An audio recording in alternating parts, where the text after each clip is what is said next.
আজকে দেখেন ফজরের নামাজ আমি কয়জন পড়েছি। এই সারা যদি 50 বছর ঈদের নামাজ পড়েন আর একদিনের যদি আপনার ফজরের নামাজ ছুটে যায়, তাহলে 50 বছর ঈদের নামাজ পড়েও আপনি একদিন ফজরের নামাজের যে আপনার ক্ষতি হয়েছে ওটা আপনি পূরণ করতে পারবেন।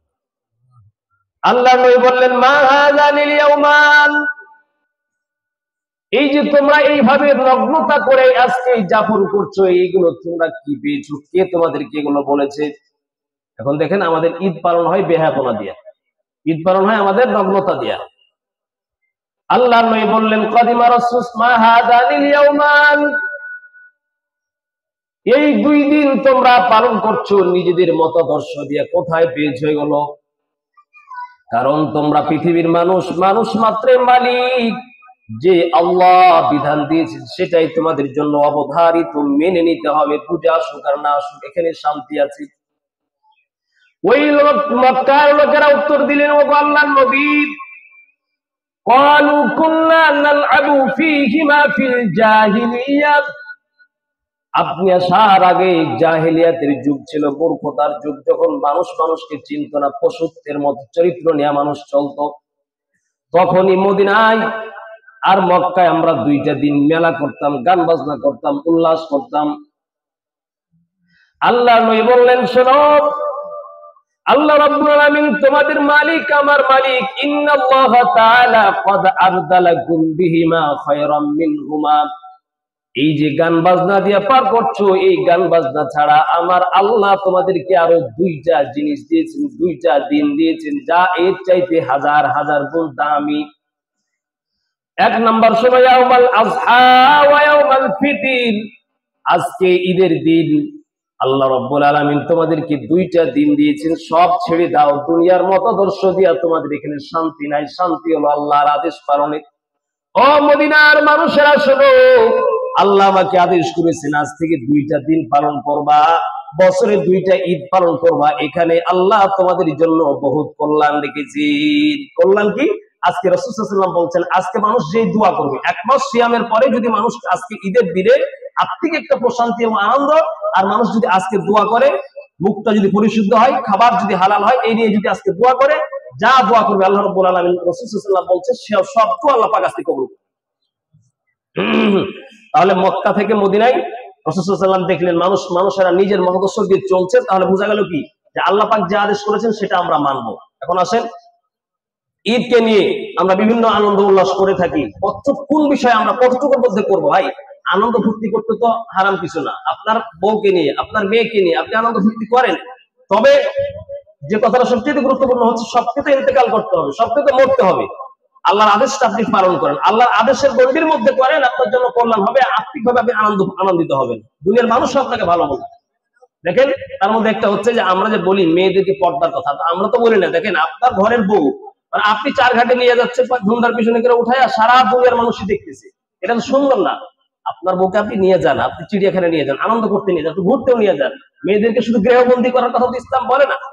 রাসূল সাল্লাল্লাহু আলাইহি ওয়াসাল্লাম বিবি আয়েশার সাথে দৌড় প্রতিযোগিতা করছেন, বিবি আয়েশাকে নিয়ে বিভিন্ন আনন্দ করতে গিয়েছেন।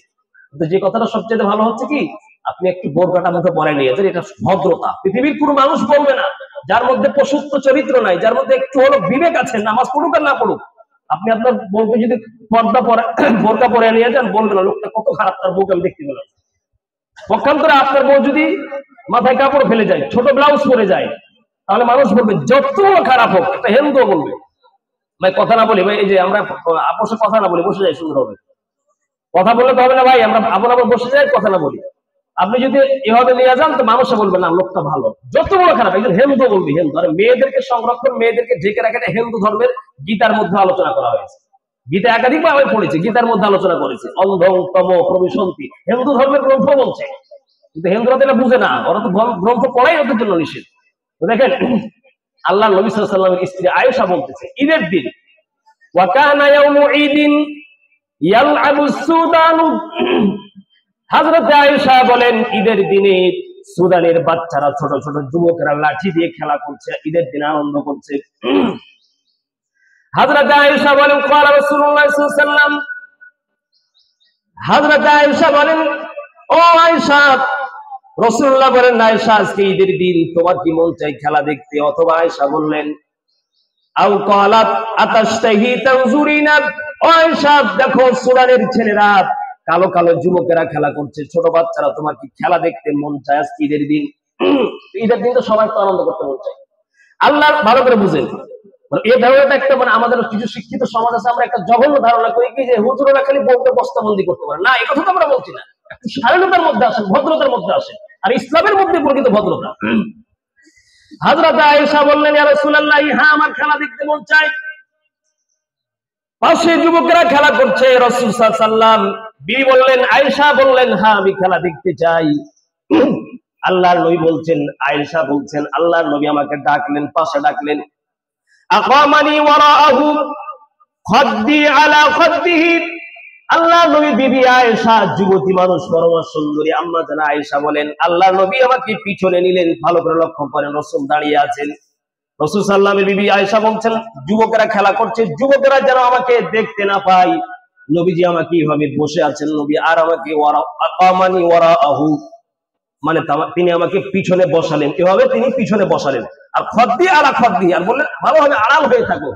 তিনি সামনে দাঁড়ালেন আর আমাকে পিছনে করলেন, পিছনের থেকে আমি ওই যুবকদের খেলা দেখতেছিলাম। তো দেখেন, এই যে ঈদের দিনে আপনি আনন্দ উল্লাস করেন বউকে নিয়ে, আপনি যান আপনার আপনার বোন মতো একটু ঘোরাফেরা করেন, গৃহবন্দী করে রাখেন না। খালি আছে কি মানে গৃহের কাজ করতে করতে মানে মেয়েদেরকে আমরা মানে মন মস্তিষ্ককে একবার শেষ করে দিই না। আপনি নিয়ে যান, আনন্দ উল্লাস করেন। আল্লাহ নবী বলেন, আয়েশা দীর্ঘক্ষণ, আয়েশা বলেন আমি দাঁড়িয়ে খেলা দেখতেছি, রাসূল খেলা আমাকে দেখাচ্ছেন। এরপর লম্বা সবাই চলে গেল।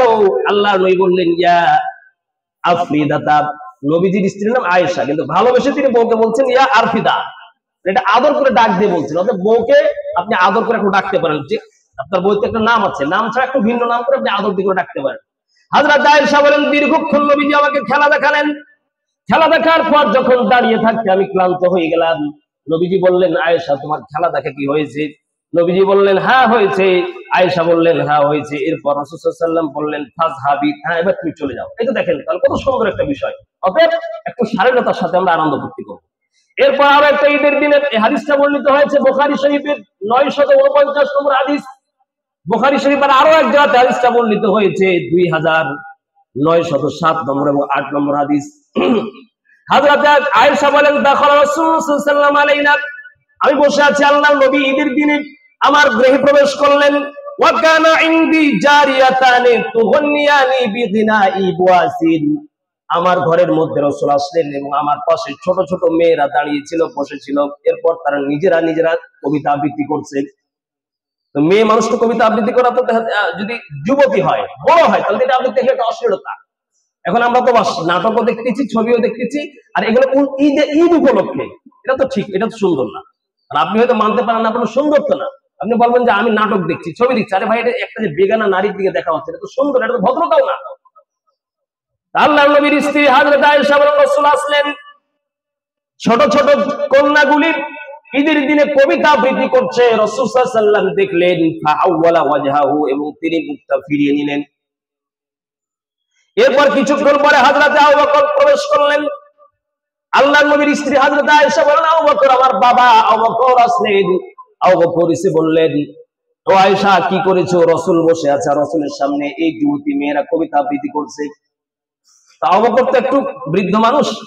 এরপরে আল্লাহর নবী উঠে দাঁড়ালেন, দাঁড়ার পর বললেন, আবু বকর শোনো, আজকে ঈদের দিনে ছোট ছোট মেয়েরা কবিতা আবৃত্তি করছে, তুমি নিষেধ করো না।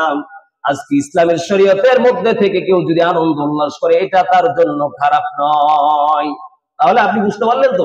বাস, এখন এই যে ঈদ যাপনকে লক্ষ্য করে গানের আয়োজন, কালকেও ঈদের দিনে দেখেন মানুষ কত বড় জঘন্য হতে পারে। কালকে ঈদের দিনে কোথায় যেন বক্স বাজছে, এটা তো ঠিক না, এটা তো সুন্দর না।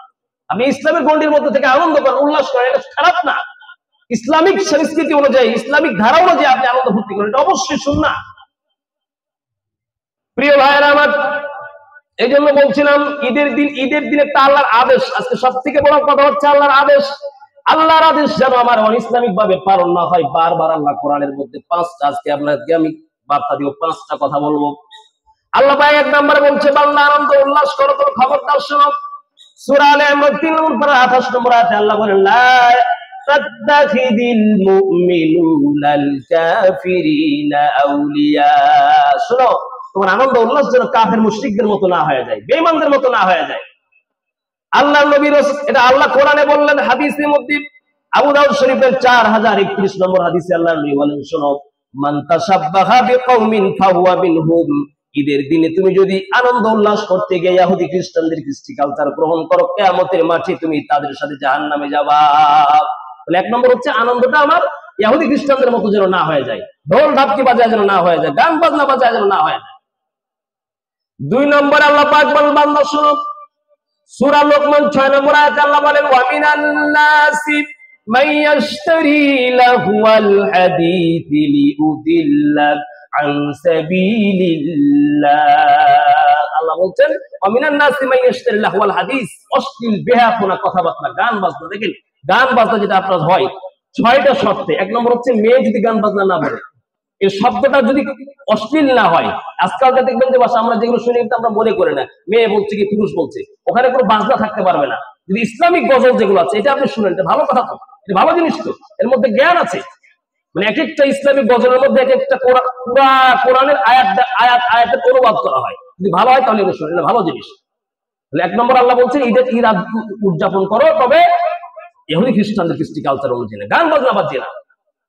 3 নম্বর আল্লাহ পাক বলছেন সূরাতুল মাইদা 7 নম্বর পারা 90 নম্বর আয়াতে আল্লাহ বলেন, ইয়া আইয়ুহাল্লাযীনা আমানু ইন্নামাল খামরু ওয়াল মাইসিরু ওয়াল আনসাবু ওয়াল আজলামু রিজসুম মিন আমালিশ শাইতান। এখন দেখেন, এই গত কয়েকদিন আগে আমি এক জায়গায় গিয়ে দেখলাম ঈদ উপলক্ষে লটারি করছে, ঈদ উপলক্ষে জুয়ার আয়োজন করছে, ঈদ উপলক্ষে লটারি। এটা তো খুব খারাপ জিনিস। আরে লটারি করে পৃথিবীতে আপনি দেখেন মানুষ যাদের শেষ নষ্ট হয়ে যায় তারাও জুয়া খেলতে যায়। পৃথিবীতে জুয়া খেলে সম্পদ কেউ বানাতে পারে না, আর তার সম্পদ নষ্ট হয়। যেটা আল্লাহ তাকে ভালো পরামর্শ দিচ্ছে। কত এই যে মোবাইলের ক্যাচিংয়ের মাধ্যমে আমার চোখে দেখা 1 প্লেটের মধ্যে 20 টাকা শেষ হয়ে গেছে। অতএব জুয়ার পাশে কেউ যাবেন না, এই লটারি করতে যাওয়া দরকার। একটা হোন্ডা দেখে 10 টাকা টিকিট, কে পাবে? একজন পাবে। এটা আপনি কি জন্য যাচ্ছেন এখানে? সবাই নষ্ট, মেধা নষ্ট, টাকা নষ্ট। আল্লাহ বলছেন ঈদ উদযাপন তুমি গাঁজা খেয়ে, তারি খেয়ে, মাদকাসক্ত হয়ে এবং জুয়া খেলে তুমি ঈদ উদযাপন করো না। আল্লাহ পাক আমাদের সকলকে বুঝার তৌফিক দান করেন।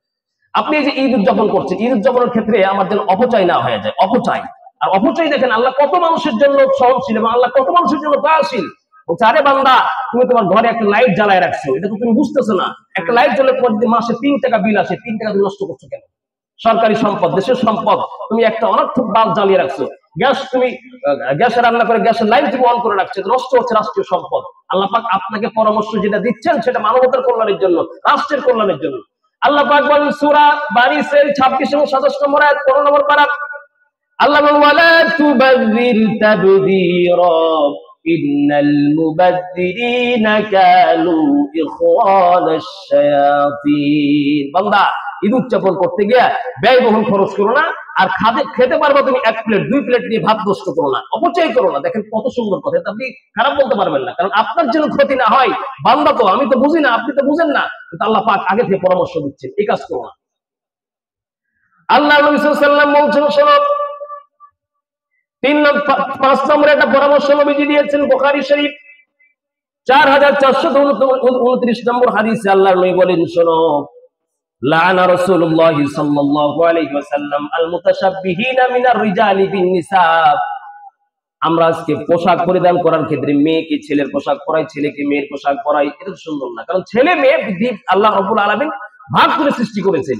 মেয়ে ছেলের প্যান্ট পরতেছে, ছেলে মেয়ের প্যান্ট পরতেছে, এটা সুন্দর না। রাসূল সাল্লাল্লাহু আলাইহি ওয়াসাল্লাম বলছে, যেই পুরুষ মেয়ের বেশভূষা ধারণ করে আর যেই নারী ছেলের বেশভূষা ধারণ করে তার প্রতি আল্লাহ পাক কিয়ামত পর্যন্ত তার প্রতি আল্লাহ অভিসম্পাত করেছেন, লানত করেছেন। আল্লাহ পাক আমাদের সকলকে এই বিষয়গুলো ফলো করার তৌফিক দান করে, যেন আমার ইসলাম, আমার ঈদ যাপন যেন টিভির ছবি দেখে না হয়, ইসলামিক ওই নাটক দেখে না হয়। সামাজিক নাটক বলতে কিছু না, ইসলামিক নাটক কি? আপনি কোরআন তেলাওয়াত দেখেন, ভালো ভালো কাজ করে ঈদ যাপন করেন, আল্লাহ পাক আমাদের আত্মিক প্রশান্তি দান করবে। আল্লাহ পাক আমাদের সকলকে এই বিষয়গুলো বুঝার তৌফিক দান করে।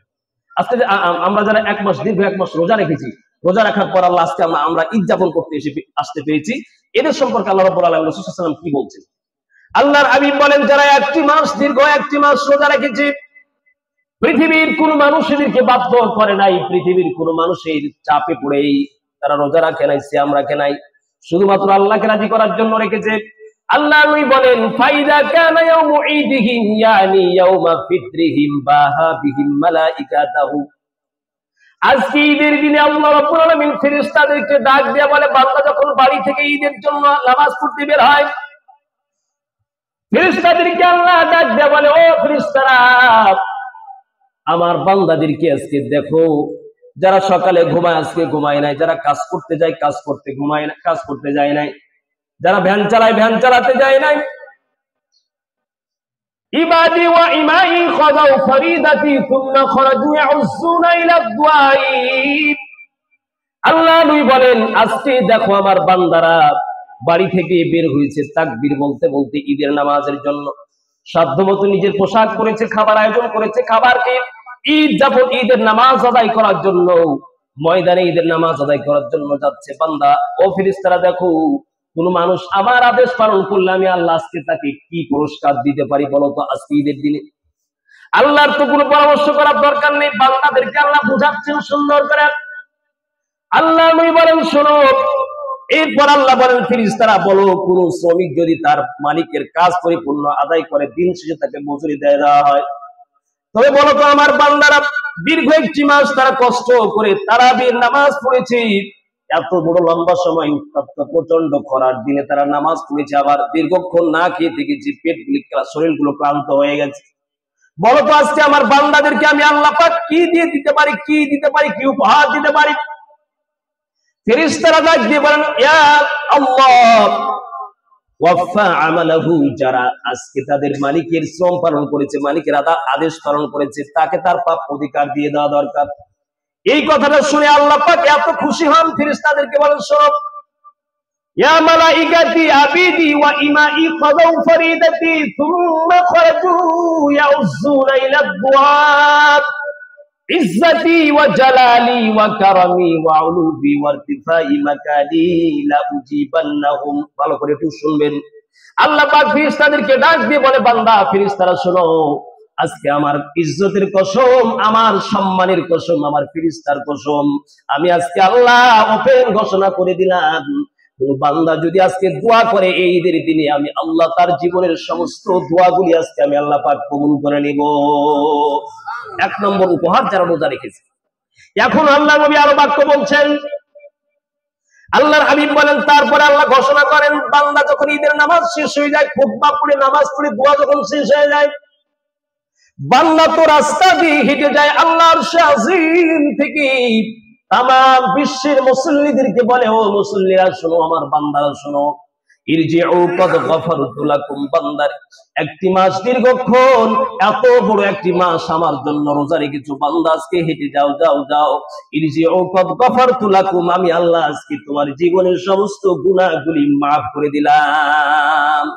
যারা শুধু রোজা রেখেছে, পরিপূর্ণভাবে রোজা রেখেছে এবং আল্লাহর আদেশ পালন করেছে, তাহলে এক নম্বর সব দোয়া আল্লাহ কবুল করবেন। দুই নম্বর আল্লাহ বলছেন, তুমি বাড়ি ফিরে যাও, তোমার জীবনের গুনাহ মাফ। তিন নম্বর আল্লাহ রাসূল সাল্লাল্লাহু আলাইহি ওয়াসাল্লাম বলেন, গুনাহ তো মাফ হয়ে গেছে, নেকি তো হয়ে গেছে, বিগত যে গুনাহগুলি করেছিলা এই গুনাহগুলি কোথায় যাবে? আল্লাহর হাবিব বলেন, এরপরে আল্লাহ পাক বলেন, কত সুন্দর করে আল্লাহ আজকে বান্দাকে আদর করে ডাক দিয়ে বলে, বান্দা, আল্লাহর হাবিব কথা বলছেন আর চোখ দিয়ে পানি পড়ছে, যারা রোজা রাখে নাই তাদের জন্য।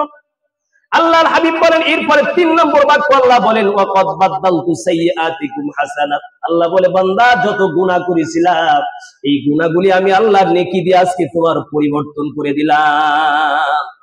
এরপরে আল্লাহর হাবিব বলেন, হাসি মুখ টানিয়া নবী বলেন, এরপরে আল্লাহ তাআলা ঘোষণা করেন, ফায়ারজিউনা কদ গফারত ফায়ারজিউনা মাগফুরাল লাহুম, বান্দা যখন হেঁটে যায়, ঈদের নামাজ শেষ করে যখন হেঁটে যায়, অন্তর থেকে প্রশান্তি হয়, মুখের মধ্যে হাসহাস প্রশ্বাস চেহারা হয়।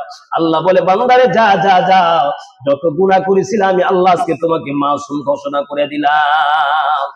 এখন আজকের দিনটাতে আমার একটু অনুতপ্ত, মনে মনে একটু হিসাব, মুহাসাবা যেটাকে বলে, একটু হিসাব করা দরকার। হযরত উমর এত বড় মানুষ, উমর রাদিয়াল্লাহু তাআলা আনহু এত বড় মানুষ, আল্লাহ নবী বলেন, লাউ কানা বাদি নাবিয়ান, আমি নবীর পরে আর কোন নবী আসবে না, আমি নবীর পরে যদি আর কেউ নবী হতো, হযরত উমরের এত মর্যাদা, উমরকে আল্লাহ আমার পরে নবী আসলে উমর আমার পরে নবী হয়ে যেত। এই উমর ঈদের দিনে মানুষ নামাজ পড়তে আসতেছে, হযরত উমর ঘরের দরজাটা বন্ধ করে চিৎকার করে শিশুর মতো কান্না করতেছে। লোকেরা জিজ্ঞেস করে, হযরত উমর, আল্লাহ তোমাকে দুনিয়ায় জান্নাতের সুসংবাদ দিয়েছেন উমর, ওমর তবে কেন আজকে ঈদের দিনে তুমি কান্না করো? হযরত ওমর ঘরের দরজাটা বন্ধ করে কান্না করে। ঈদের নামাজ পড়তে তিনি যাচ্ছেন না, যাবেন তো, তবে কান্না করতেছি। সাহাবায়ে কেরাম জিজ্ঞেস করলেন, ভাই ওমর কেন কাঁদো? হযরত ওমর বলেন, আল্লাহ নবী মুসনাদে আহমদের 1372 নম্বর হাদিসে একটা ঘোষণা করেছেন, ওই ব্যক্তি ধ্বংস হয়ে যাক, মান বাউদা বাউদা মান আদরাকা রমাজান ওয়া লাম ইগফার লাহু। ওই ব্যক্তি ধ্বংস, ওই ব্যক্তি নষ্ট হয়ে গেল। ওই ব্যক্তির মতো আর দুর্ভাগ্য কেউ হতে পারে না, যে রমজান মাস পেল, এত বড় মৌসুম নেকি পেল, অথচ জীবনের গুনাহ মাফ করে জান্নাতি হতে পারলো না। হযরত ওমর বলেন, আজকে ঈদের দিন, শেষ দিন, বিগত একটি মাস আমরা রমজান রোজা রেখেছি, শাওয়াল মাসের 1 তারিখে। আমি ওমর চিন্তা করি, আমার আল্লাহ কি আমাকে আজকে ক্ষমা করলো কিনা, নাকি আমি কিয়ামতের ময়দানে আমি আল্লাহর আসামির কাঠ গড়ায় দাঁড়িয়ে যাব। এই ছিল হযরত ওমরের কান্না, এবং জীবনের গুনাহ সে মাফ করতে পেরেছে কিনা, এই জন্য হযরত ওমর রাদিয়াল্লাহু তাআলা আনহু বিলাপ করতেন, কান্না করতেন। সাহাবায়ে কেরাম এমন চরিত্র তাদের ছিল।